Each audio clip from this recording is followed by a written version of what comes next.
Welcome to the Adventurous Minds podcast, examining fitness and wellness through the lens of outdoor sport and adventure. Hey everyone, welcome back to another episode of Adventurous Minds. Today we've got a great guest, JJ Thomas.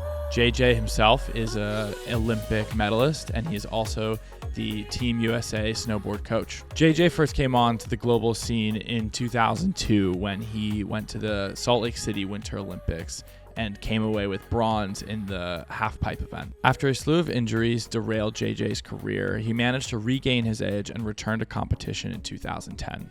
JJ eventually retired as a competitor and moved to coaching. He had an extremely successful career as a coach and took Shaun White to his third and final gold medal in the 2018 Winter Olympics in South Korea. JJ has taken his role as a leader, coach, and pioneer of the sport to the US Ski and Snowboard Team to help build future gold medalists on the halfpipe developmental team. This conversation was full of stories about JJ's Olympic career, about his time coaching Shaun White, and great tips and tricks that will help you in all aspects of your life. I hope you enjoy, and we're starting now.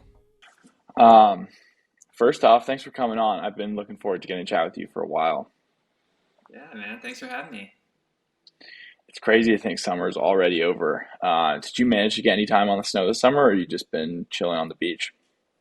No, we got in 2 solid weeks up in Mount Hood, Oregon. Yeah, US team. We always we do a camp up there on the glacier at Mount Hood, which is a pretty magical spot. I think, especially in summertime, you get high pressure, good weather, and it's like being on the beach, on the mountain. It's like 60 degrees up there, sometimes 70.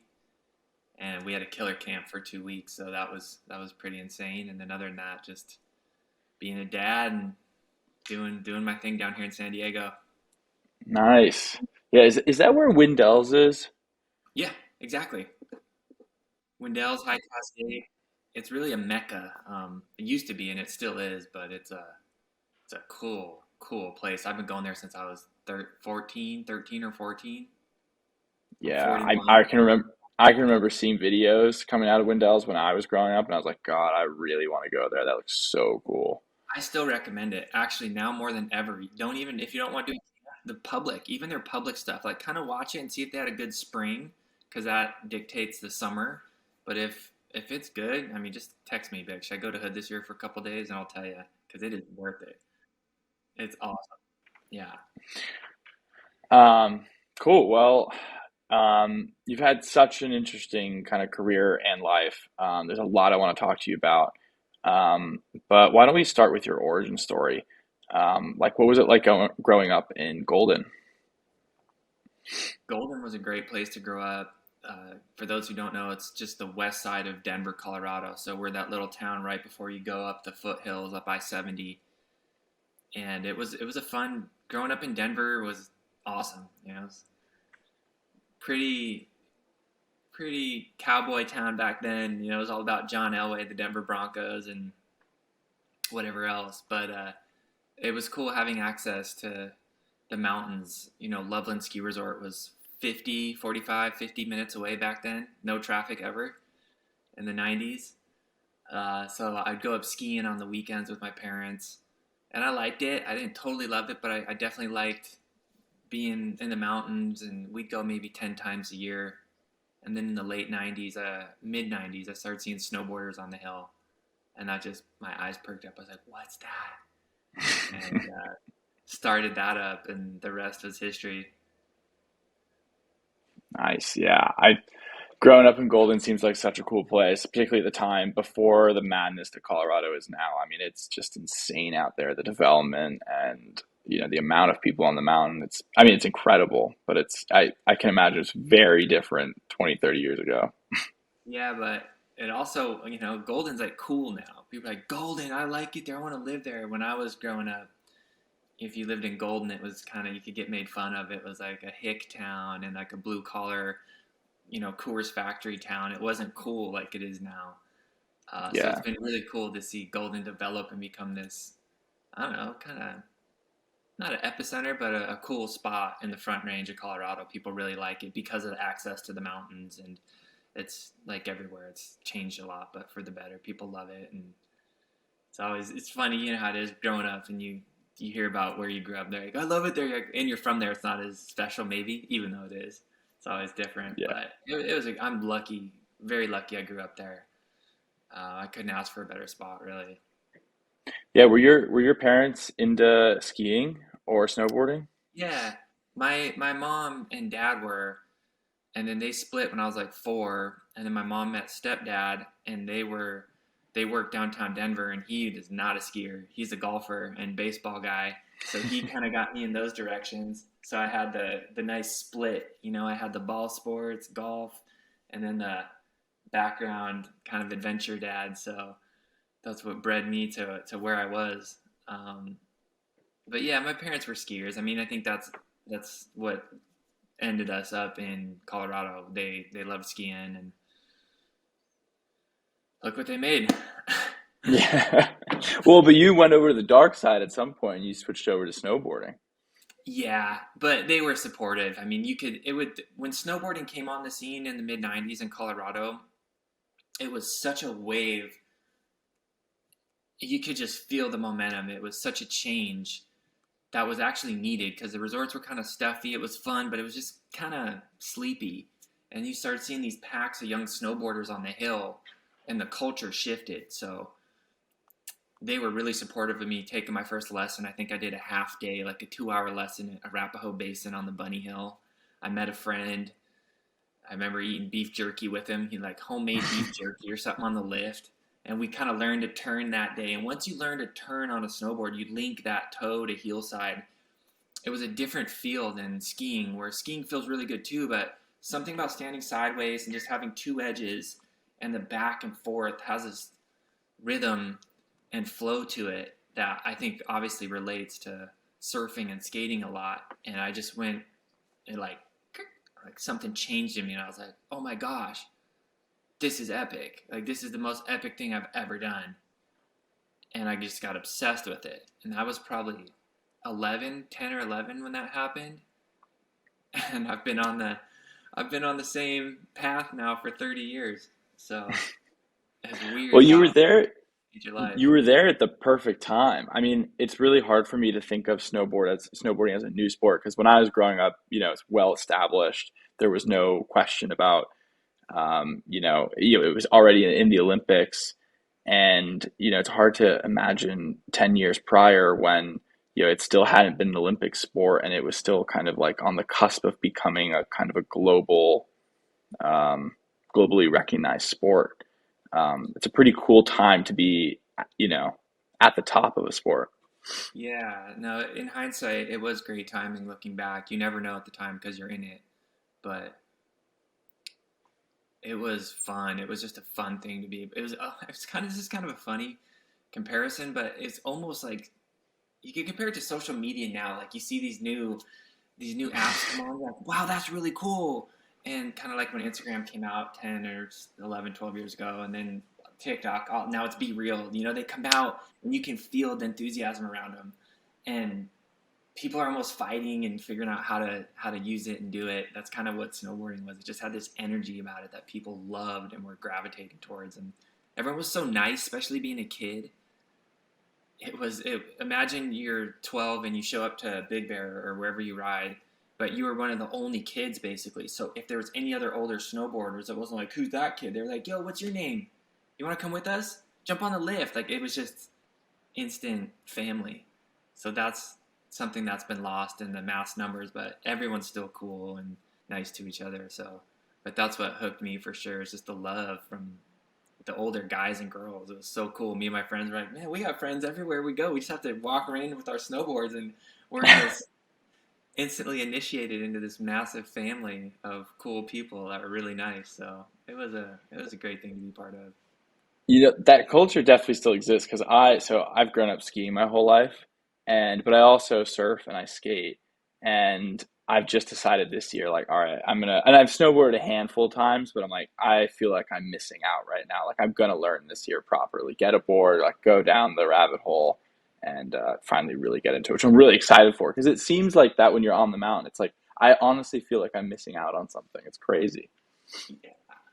I think it's safe to say the snowboard community is of all the board sports is probably the most friendly. Um, Obviously, surfing, you're in the water, you're like battling people. No one even talks. Skaters, they can loosen up, and they're pretty cool. But I feel like the snowboard community is just it's pretty unmatched in just friendliness and openness. So, okay, so you started snowboarding in like third or fourth grade, and when did you start competing, or when did you decide to kind of take it seriously and like maybe there's a career here? Well, I wanted to compete right away after I learned, like after my second year, I was like, I want to compete, and I think that's due to my upbringing. Being the Golden Denver kid, it was all ball sports. I was going football, baseball, basketball, swim team on rotation through a calendar year. So my only natural instinct for me when I loved a sport was, how do I compete? Can I compete? What are the other kids like? So I started asking my mom, and she found the Rocky Mountain Series, USASA Rocky Mountain National Series, and we sniffed it out, and they did a great job of bringing me all over between Vail, Aspen, Winter Park. None of the mountains were the close ones in Denver. They were always deep, and they would host little events. And then we went out to nationals in Minnesota, maybe my first year. Or no, maybe we went to Tahoe my first year for nationals, and I won it. And that's what really kickstarted my career. As soon as you win a nationals, it's kind of like, oh, he's the young kid or she's the young girl to watch. So all eyes and ears on them. And then it kind of steamrolled from there. My local shop sponsor, who would give me 20% discount on boards, they ended up hooking me up with Burton. And Nice. you get a package from the rep, and then I was into the competition thing though. That was because I think it was kind of being a jock growing up. That was fun to me. I like competing, and if you win, you'd win. If you don't, you learn something. So I just always was in that mentality, and that's what just naturally climbed me up. And by the time I was 15, I was flying out to Snow Summit, Big Bear, California, and that's where I won my first pro event. And that got me my pro contract with Burton, and that really kickstarted me in the money and getting going. And then by the time I was 20, well, hold on, Burton hired me when I was 13, went pro when I was 15. They fired me when I was 19. They told me I was washed up. Um, Sports like this, I had a good year, then a bad year, and they told me I was washed up. Right? We think you peaked, and thank God they did that, because that just made me go completely psycho in the head. I had to make an adult decision at the age of 19. Like, okay, my friends are going to college. Should I go that route, or am I going to be a professional, even though I just lost the biggest and best sponsor in the world? And I was like, I'm going to be a professional. I'm going to keep snowboarding, and I'm going to actually work out. I'm going to really take my fitness serious. I'm going to get a trainer. I'm going to learn about food.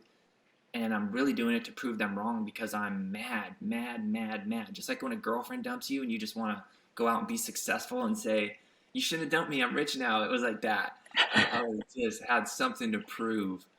And they got me so fired up. I got a trainer, got in the best shape of my life. I got a new sponsor. Ride Snowboards picked me up.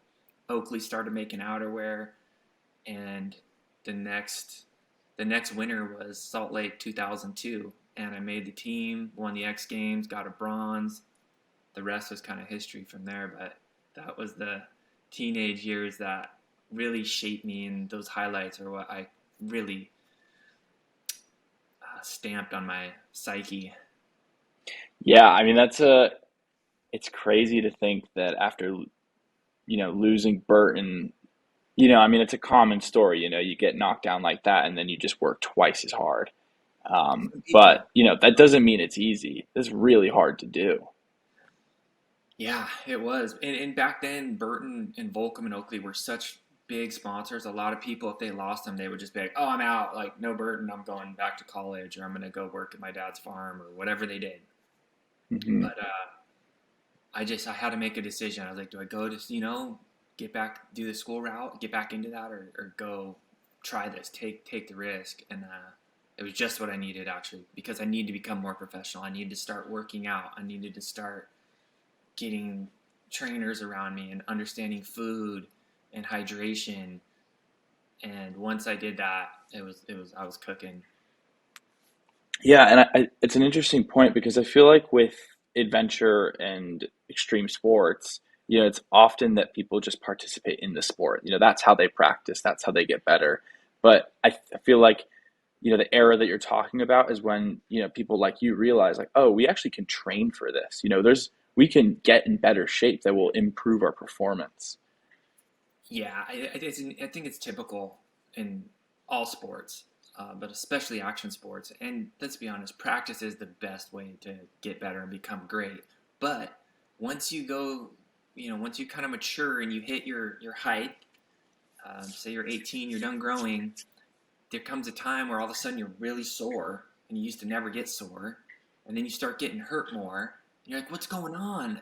But it's just simple science. You're not a kid anymore, and you have this long, gangly body, and you have to adapt now. So it's not as easy. And some people make it till they're 25, 26 without working out, and that's up to them.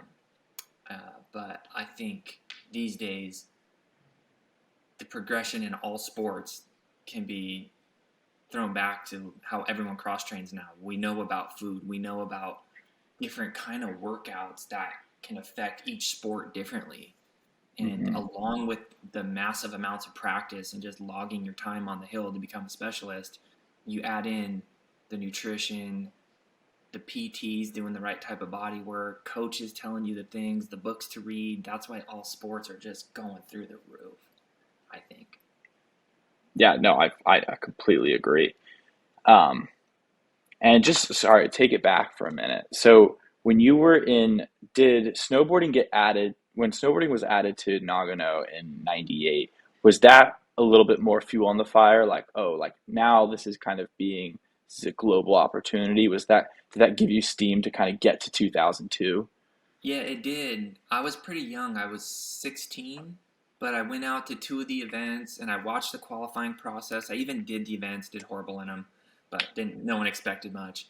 And I watched it on the TV. It was a rainy day in Japan, and the coverage wasn't huge because of the rain and whatever reasons. And the most popular guys at the time, Todd Richards, Daniel Frank. I think Daniel Frank got a silver.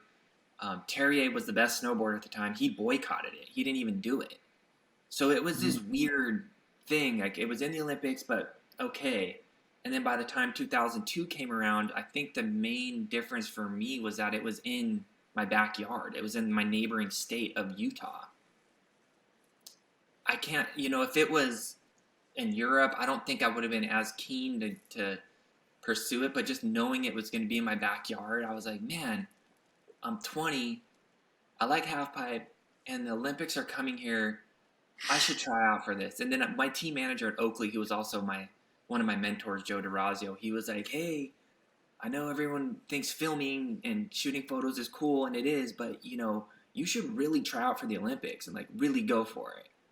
I was like, "Yeah, you're right. I'm going to." But just hearing him say that, I was like, because I knew he was talking to me other than a businessman, as a friend. He was like an older guy. He was like, "You should go all in on this." I was like, "Yeah, you're right," and I did, and it worked out barely. I mean, I barely made it. I qualified literally the last qualifiers, the last guy to make the team, the last run, everything. It was a close one, but it worked out. And that was the first time you ever competed against Shaun White, right? No, I'd been competing against Shaun since we grew up together. He was just 5 years younger than me. So Okay. him and his family, we were always doing the tour together, but he was always this grommet. And then when I was 20 in 2002, Shaun was 14 or 15. He was like getting his man strength, but he was still beatable. Like he was always in second. He would win, but then he'd go second, third. Like we could nudge him down. And on that last day qualifier, it was between Keir Dillon, Shaun White, and myself. And I won the event. And I think Shaun got second and Keir got third. So I got the spot for the 2002 Winter Olympics. And that was the last time anyone beat Shaun consistently. Once that made him mad. I mean, he just like, I feel like Burton firing me when I was 18 or 19 was the same as when I beat Shaun at the 2002 qualifiers. That fueled him up and just fired him up. And he went out and became unbeatable for the next And we knew it. We're like, once this kid hits puberty, we're done. Like once he gets strong, it's so over, and it was. So I joke with him. I'm like, dude, you owe me, man. I actually helped you in the beginning, even though you were mad at me. I fired you up, and now I'm I getting think all you definitely did. popular. You can definitely claim that. hmm So you ended up going to the Olympics and you won bronze. And then you went on a string. You also won X Games. Can you describe kind of what your Yeah, kind of string of wins there? sure, sure. So we had the last two Olympic qualifiers. I got a third that put me in the running to make it. And I went to the coach and said, "What do I need?" He said, "You need to win." So then that next weekend, I went out and won. That's where I beat Shaun and Kier. And then the next week, we went to X Games, and I won X Games. I think Shaun got second again. Kier got third again. And then the coaches finally called me and said, "You're getting the coach's discretion, fourth spot. You're going to Salt Lake." And then I flew out to the Olympics. We had a great time. I got third there, and then that was it. That was kind of that was my hot run. Like I was my hot streak. And then something, such a shame. I went out to the US Open after like 2 months later, and I got hurt. I actually fell super hard and tore my right ACL, and that shook me. Then I went down like the next 2 years, like competition wise, I kind of fell off. My head wasn't in the right spot. My body didn't feel good, and I transitioned into powder and kind of filming more, shooting more photos. That was 2005, 6, 7, and then 7, 8. I was like, man, I think I'm satisfied in the backcountry. Like I've been heliboarding, I've been snowmobiling, hit big jumps. We've done it all. Dodged avalanches. I was like, maybe I think if I wanted to compete again, this is my last chance. At this point, I'm 27 years old, and Shaun's going nuts. So I made a decision to go back into the half pipe and try and qualify for the 2010 games, which was in Vancouver. And that was a really tough decision, but ultimately was the right call and was very satisfying for me because I had to work hard. Again, I lost all my sponsors basically because I came back with these kids and they were beating me and they were like, dude, you're not going to make it. And I was like, it was almost history repeated itself. And I got Hmm. all fired up again. I'm like, I'm going to do it. And I didn't make the team, but I was tied with the kid who did make it, Greg Bretz. We were literally points tied, and it was the same position I was in 2002. But this time they gave him the nod. They said, "Hey, you guys are tied, but he's younger. He has a double cork. You don't. You go bigger, but we like his style for the judges, so you got to sit at home. You're the first alternate. If someone gets hurt, you're flying up. Otherwise, tough break." I said, "Okay, that's fair. Last time I got the nod. This time I didn't." But then I went over to Do Tour and cleaned up there. Won the pipe event, won the overall tour. So it made me happy. I was sitting at home watching the Olympics with a little heavy heart, but when you have a trophy and a nice check in your account, it was all right. I was like, whatever.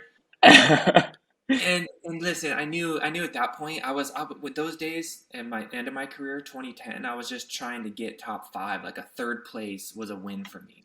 I wasn't going to beat Shaun or Danny Davis.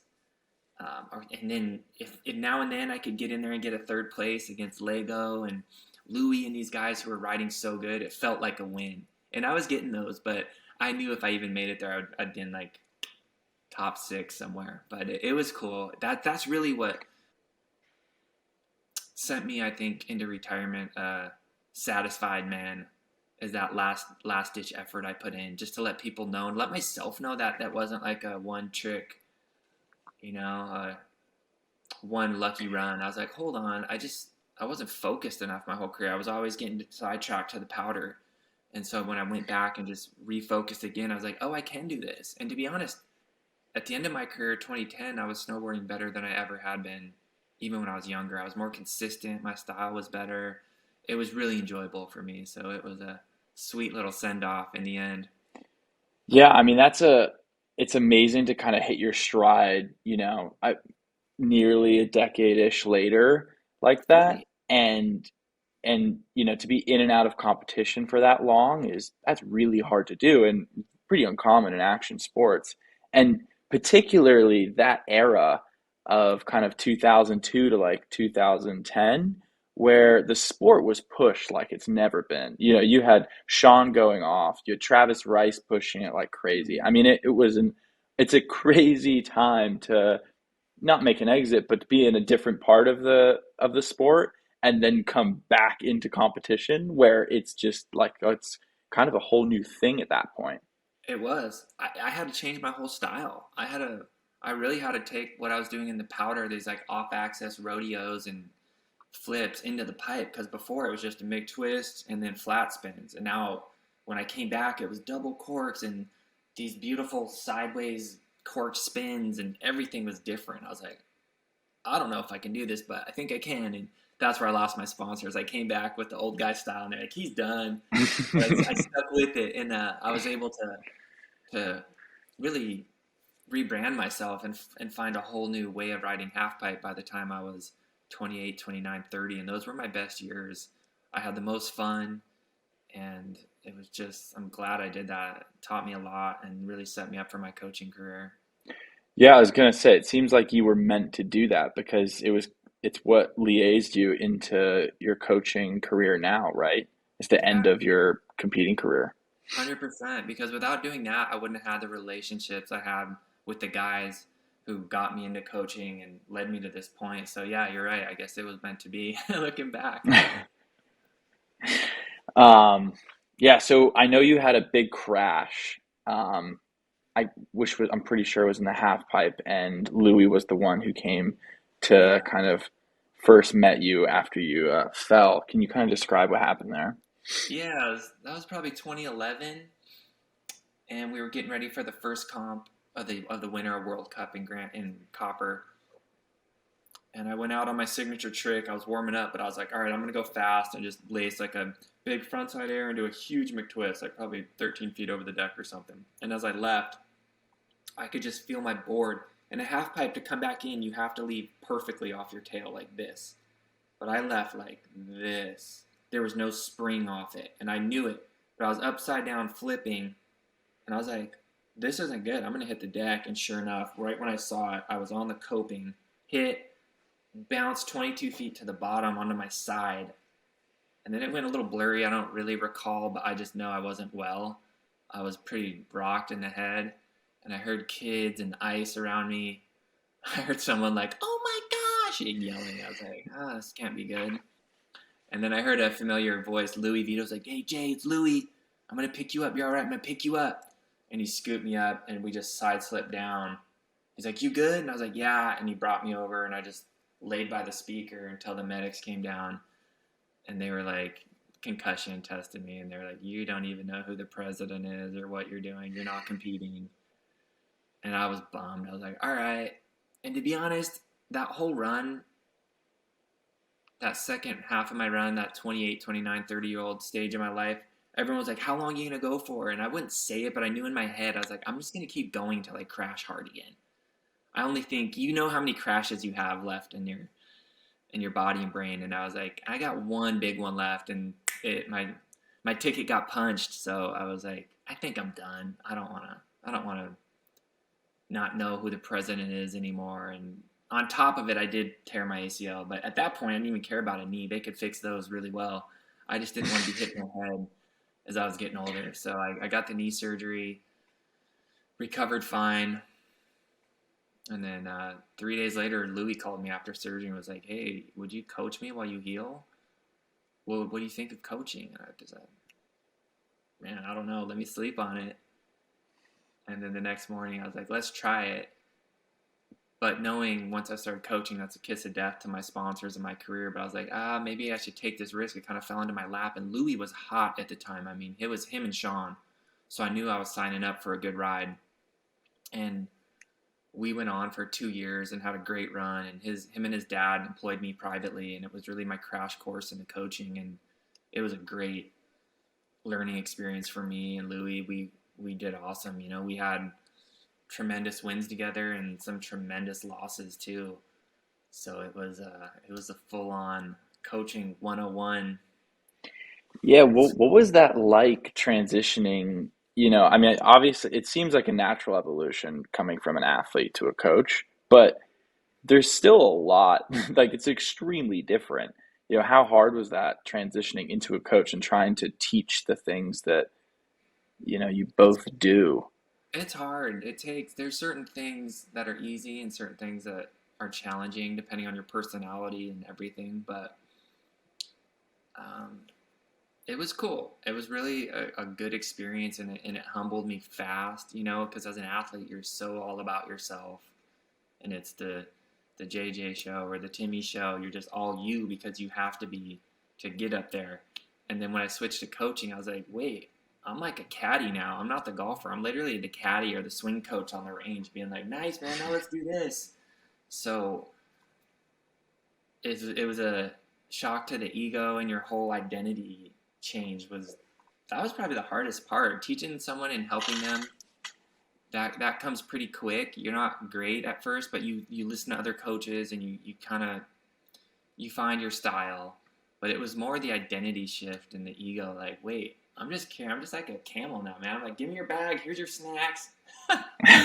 It was kind of funny getting over that, but it was cool. I'm really grateful for him and his family for getting me going in this direction, because here I am, 10 years later, still doing it and actually really enjoying it. Yeah, so what, like, I feel like the coach is a bit of an elusive job. I feel like some days you're probably a Sherpa carrying some bags, but on others day you're like really helping them through some like tough mental stuff. What is your actual purpose there? Like, are you helping them learn new tricks, or is it more on the mental side? It's all encompassing. I think it's really about progressing them in their career. I mean, the job title is help them progress to win, but it's a lot deeper than that. Obviously, you have to develop trust and serious rapport with each person. So, and you have to understand how they work too, because they all take advice and handle things differently. So you have to understand each person, how they communicate, um, how they how they react to different situations. I mean, sometimes this morning, the whole morning, I was planning our trips to Europe. I'm doing budgets. I'm like, do we got enough to go here? And how about this guy? And it's some admin work. Half the time, you're a sports psych. You're like, what's going on? Like, I can tell. It's just there's so many different parts to it, and no day is the same. But I think that's probably what I like about it, is it's not boring. It's always challenging and always changing. Yeah, no, I mean, it seems like a really fun and interesting job for that reason, and also getting to see someone's evolution. You get to be a part Oh, of yeah. their success. I mean, that even when you're just on the sidelines, I mean, you're so kind of ingrained in that process. It must be really exciting to sit there and watch them win. It's crazy. It's really fun watching athletes develop too. Like, you see some young talent come on, and then you have to ride through the ebbs and flows with them. It's hard. People get on top, but no one can stay up there forever. You will take your hits, and it's kind of cool having been through it. I can give them some perspective that I think they can rely on, because they know I've been up and down too. It's what you're signing up for when you do sports or anything that's high risk.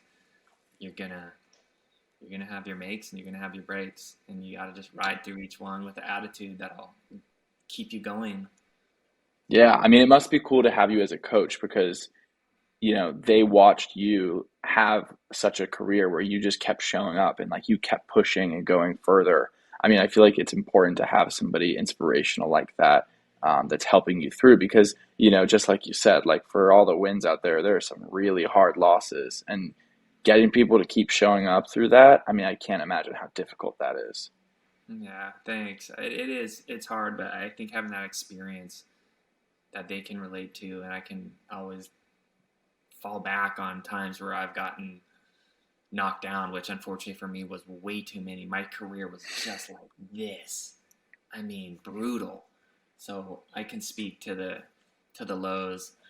But it's pretty interesting right now in sports. Like, we have Danny Cass. He just signed on with the US team, and you have all these really high profile athletes and really successful people coming into this coaching side, which I think is awesome.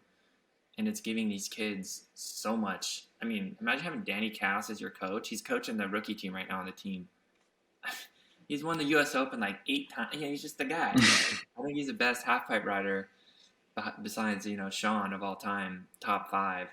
So it's cool seeing these people come in to pass down their knowledge. And again, it's another part of what's progressing the sports. You're gonna you see it, surf, skate, and snow. It's happening in all of them. Mm-hmm. All the legends are coming down, the knowledge is getting passed, and the kids are getting pushed, and the level is just going up. Absolutely. So, um, I kind of want to talk a little bit about what it was like coaching Shaun. So I know you had a run with Louis, you had your ups and downs, and that was kind of your entrance into the coaching world. When did Shaun approach you about coaching him, and what was that conversation? Yeah, Shaun, I'm thinking it was 15, maybe 2016. He just kind of, in his world, he had a bit of a fail at Sochi. He was the favorite in pipe and ended up 4th, and qualified for slope but ended up not doing it. I think he just had too much on his plate. He was trying to bite off more than he could chew that time, and I think he was even debating retirement. He didn't know what way he was going to go, and he came to ride in New Zealand in 2016, and I've known him forever, and I've always been cool with him throughout all of his highs and lows. I mean, I was never. A lot of the kids were jealous of him, and they were giving some attitude. I think the fact that I always had a good relationship with him and was like, "Hey, man, do your thing." It was easy for me to approach him from a coach's side when I saw him down in New Zealand. I was like, "Hey, man, you riding again?" He's like, "Yeah, I'll get back into it." I was like, "Dude, let me know if you need help. Like, I'm here." And he's like, "Cool." And it just kind of sprouted organically. And I think him and his old coach, Bud, were going their separate ways. And I had just gotten back into coaching after Louis, and that was it. It just kind of formed, and we were off and running. And then we took on the massive task of trying to get him that 3rd gold in 2018 at Pyeongchang, which was nuts. Um, all of it was crazy. Just the qualifying, the pressure he's under, and the team. It was interesting having my career and helping Louis and then helping Shaun. I mean, he is the GOAT, essentially. Like, he has so much eyes on him, and just the amount of pressure, the weight he was carrying into that Olympics, we could all feel it, man. That when he won, when he laid down that 3rd run, that was one of the, probably for sure, the most euphoric feeling of my life. Just the weight that was on my chest and my back just was gone. I feel like I could, like when I snowboarded down the mountain, I called my family on FaceTime. They were all here having a party. We were all screaming. I put the phone down. I was just cruising down this green run to the award area, and I felt like I was flying. I just felt so light emotionally. It was the craziest feeling of my life because I knew what he was feeling, and it was getting bounced to me, and just the fact he did it, I was like, I'll never forget that. I still get goosebumps thinking about it because it's just so hard when there's so much expectation on you. It's a different type of pressure. Yeah, I think about that all the time. It's like, however how many millions of people are watching. That's the first thing. And then you've got the people that you're close to that are watching. Then, you've got your sponsors. And when you're at his level, you're a megastar. You're the biggest in the world. I mean, the pressure that must be on you. I mean, I think it's unfathomable for people that aren't Yeah. aren't him. No. Um, yeah, that's amazing. So when you decided, like, all right, we're gonna have this another run at Pyeongchang, did you kind of was there some sort of outline that you made of like, all right, we need to like cross these goals before Yeah. 2018, or like kind of how did you do that? Yeah, Shaun too is so calculated with what the competitors are doing, and he's been so good at being ahead of the curve on tricks. He knows what he needs to win. He doesn't want to go in there with like, I think this will do it. He wants to go in there with, this will do it if I land. But that was the first time just due to the talent in the sport and for whatever reason, he didn't really have this is it run. Like if I land, those don't exist anymore really like they used to. So we did our best to get his tricks ready. You know, he took a massive crash like 5 months before the Olympics. I would have quit when he split his face open in his chest. I would have been done, but he kept going. So we were climbing back from that. There was just all these variables that he had to push through. And then he did the run, you know, on the last third and final run, the run he's never done before. He did, and they rewarded him for it. And it was just divine timing, if you will. Crazy. Yeah. Was there anything that stood out specifically from your time together as like the hardest thing to overcome? There's a lot of hard stuff to overcome. I would say the hardest thing to overcome with Shaun was just the pressure, the amount of expectation he had on him. And what I mean by that is on the big days when it's finals day, it starts building the day before, the night before, everyone starts getting tense. And then the morning of, just getting them out the door. Because imagine knowing, what you have to do to win. You're like, wow, I have to go and fly 25 feet out of an icy half pipe, risk my life, possibly die in front of the whole world. And if I don't win, it's a failure. Like when there's nothing, when you're at the top, you can only go down. You can either stay there. That's a hard thing. So the hardest part was just on these massive days, like the Olympic days, finals day, and US Open days, just how do we get that engine started? Because a lot of times you just say, I'm not feeling it. I'm not feeling good. And those are natural. It's not, look at all sports. You see this happen all the time. People, they call it different things. What do they call it? Mental breaks and whatever. It's Yeah. just pressure. They're cooking.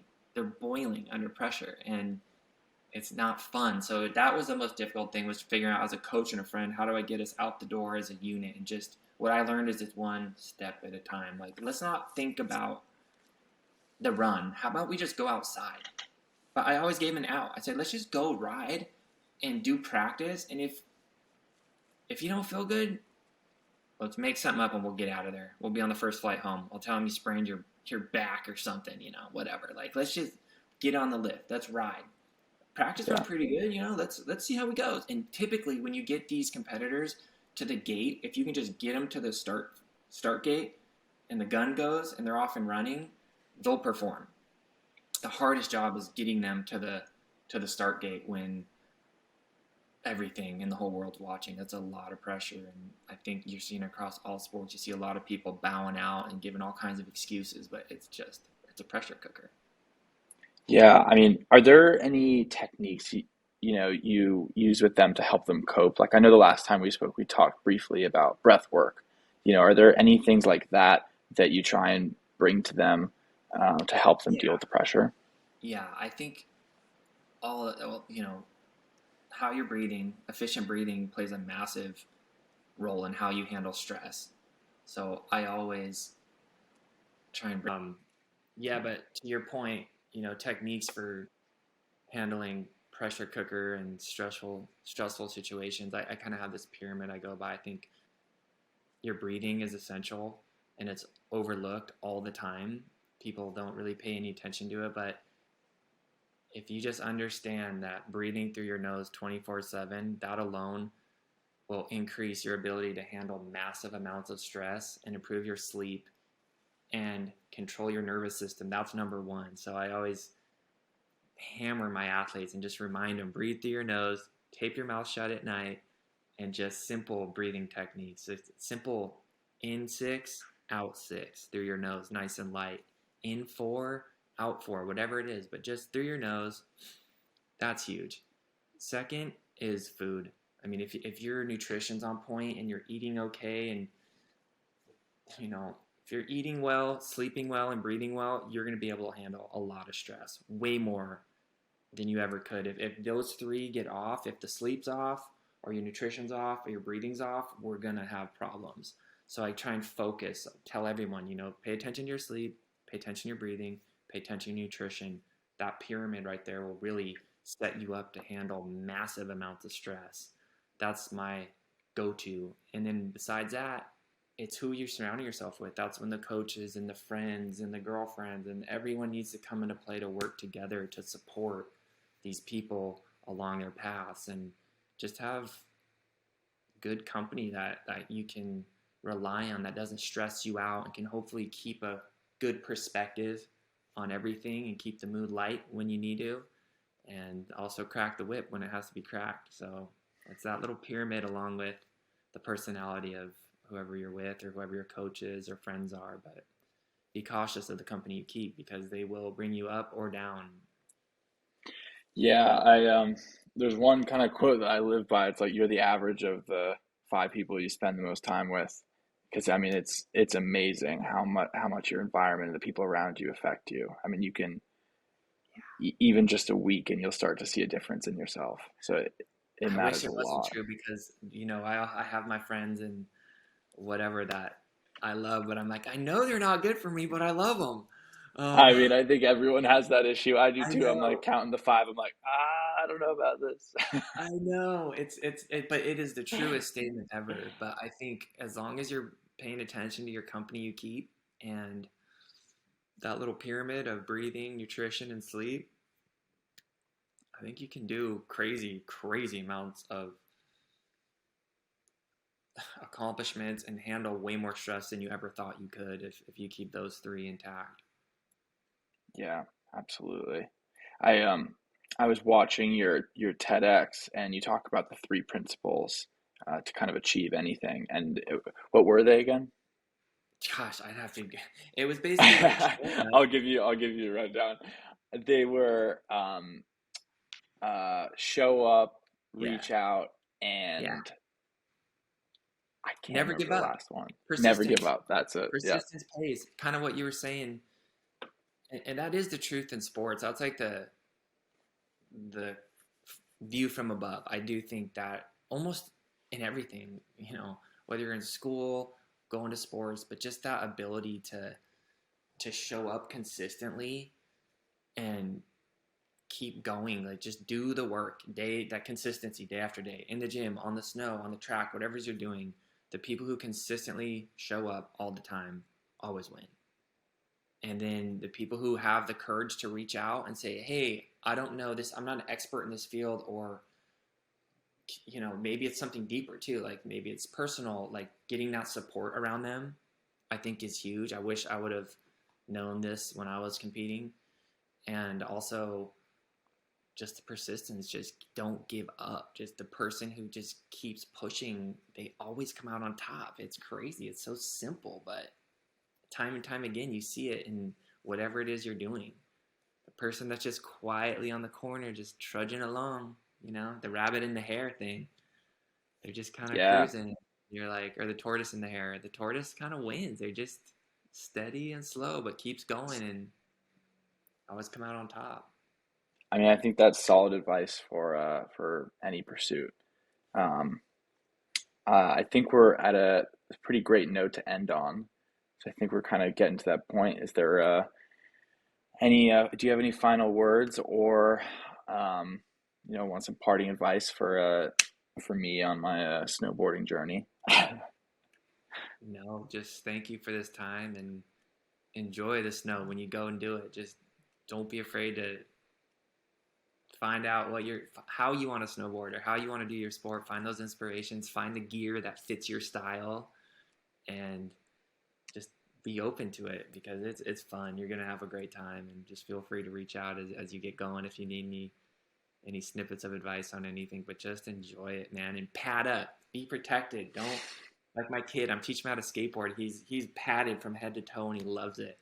You can crash and take hits, and then once you get your hours in and you're more of a pro, you can start taking the pads off when your risk factor will be less. But in the beginning, just pad up. Put butt pads under your snow pants, wrist guards, do it all. Don't be afraid to armor up under there.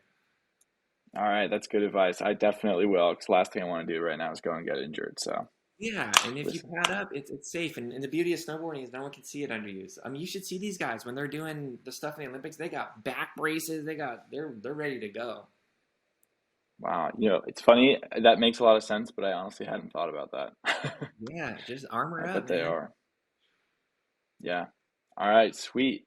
JJ, thank you so much. This was awesome. Yeah, thank you, Timmy. Yeah. Sweet. Thanks for listening to this episode of Adventurous Minds. I hope you enjoyed it, and if you want to stay up to date with the latest releases, you can scan the QR code or find us on Instagram at Adventurous Minds Pod. See you out there.